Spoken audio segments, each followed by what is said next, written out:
A ação dos espíritos nos fenômenos da natureza. São devidos a causas fortuitas ou, ao contrário, têm todos um fim providencial os grandes fenômenos da natureza, os que se consideram como perturbação dos elementos? Tudo tem uma razão de ser, e nada acontece sem a permissão de Deus. Objetivam sempre o homem esses fenômenos? Às vezes tem como imediata razão de ser o homem. Na maioria dos casos, entretanto, tem por único motivo o restabelecimento do equilíbrio e da harmonia das forças físicas da natureza.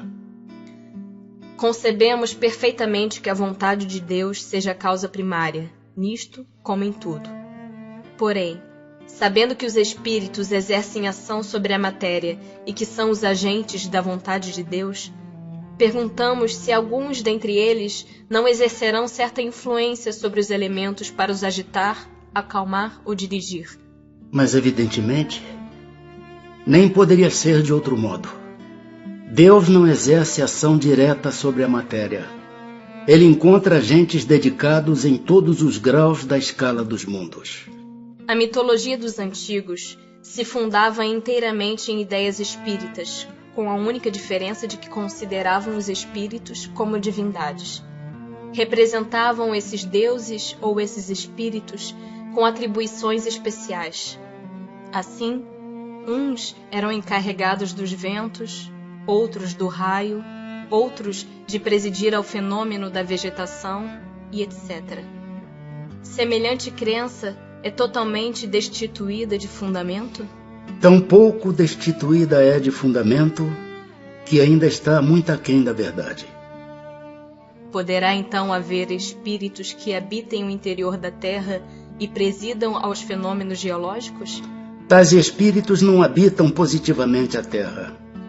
Presidem aos fenômenos e os dirigem de acordo com as atribuições que têm. Dia virá em que recebereis a explicação de todos esses fenômenos e os compreendereis melhor. Formam categoria especial no mundo espírita os espíritos que presidem aos fenômenos da natureza? Serão seres à parte ou espíritos que foram encarnados como nós? Que foram ou que o serão. Pertencem esses espíritos às ordens superiores ou às inferiores da hierarquia espírita? Isso é conforme seja mais ou menos material, mais ou menos inteligente o papel que desempenhem. Uns mandam, outros executam. Os que executam coisas materiais são sempre de ordem inferior. Assim entre os espíritos, como entre os homens. A produção de certos fenômenos, das tempestades, por exemplo, é obra de um só espírito ou muitos se reúnem formando grandes massas para produzi-los? Reúnem-se em massas inumeráveis. Os espíritos que exercem ação nos fenômenos da natureza operam com conhecimento de causa, usando do livre-arbítrio, ou por efeito de instintivo ou irrefletido impulso? Uns sim, outros não.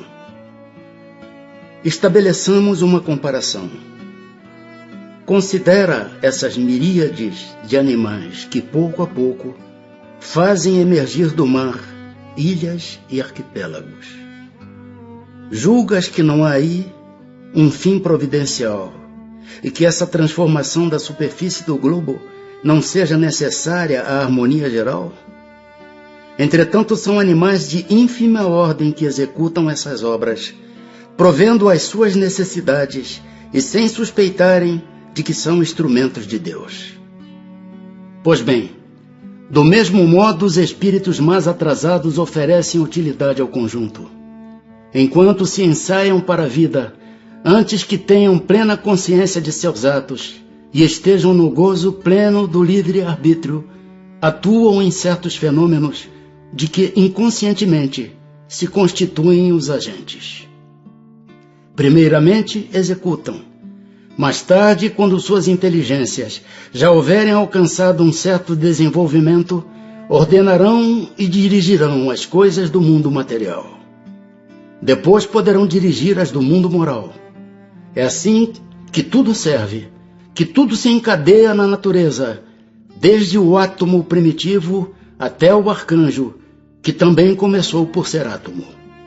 Admirável lei de harmonia, que o vosso acanhado espírito ainda não pôde apreender em seu conjunto.